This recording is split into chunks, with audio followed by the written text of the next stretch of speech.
যুক্তরাষ্ট্রের president Donald ট্রাম্পকে ঘিরে যেন নিরাপত্তা আতঙ্ক কাটছেই না। এর আগে নির্বাচনী প্রচারণার সময় ট্রাম্পের ওপর হামলার ঘটনা পুরো বিশ্বকে নাড়িয়ে দিয়েছিল। এরপর ফ্লোরিডায় তার গলফ কোর্সের কাছ থেকেও অস্ত্রসহ একজন সন্দেহভাজনকে আটক করা হয়। আর এবার একই ধরনের আরেকটি ঘটনা ঘটল লস অ্যাঞ্জেলেসে।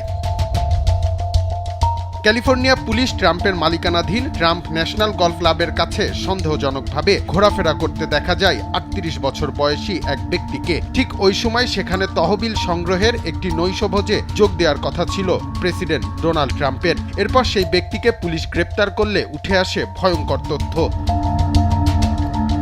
পুলিশ বলছে ওই ব্যক্তিকে গলফ কোর্সের বিভিন্ন জায়গায় ঘুরতে, ছবি ও ভিডিও তুলতে দেখা যায়। এমনকি সেই ব্যক্তিকে নিরাপত্তা ব্যবস্থাও খেয়াল করতে দেখা যায়। এতে সন্দেহ হওয়ায় তাকে আটক করে পুলিশ। তল্লাশিতে তার কাছ থেকে পাওয়া যায় একটি পিস্তল, ক্যালিফোর্নিয়ায় নিষিদ্ধ কিছু গোলাবারুদ। পরে জানা যায় একটি ডাকাতির মামলাতেও তাকে খুঁজছিল পুলিশ।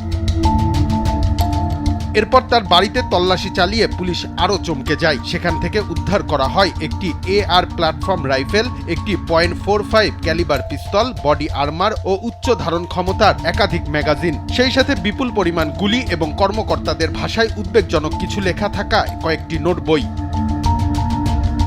তবে এখন পর্যন্ত পুলিশ বলেনি যে ট্রাম্পকে লক্ষ্য করে হামলার কোনো নির্দিষ্ট পরিকল্পনার প্রমাণ তারা পেয়েছে। পুরো বিষয়টি এখনো তদন্ত চলছে। তদন্ত শেষ হলে ওই ব্যক্তির বিরুদ্ধে আরও অভিযোগ আনা হতে পারে বলে জানিয়েছে কর্তৃপক্ষ।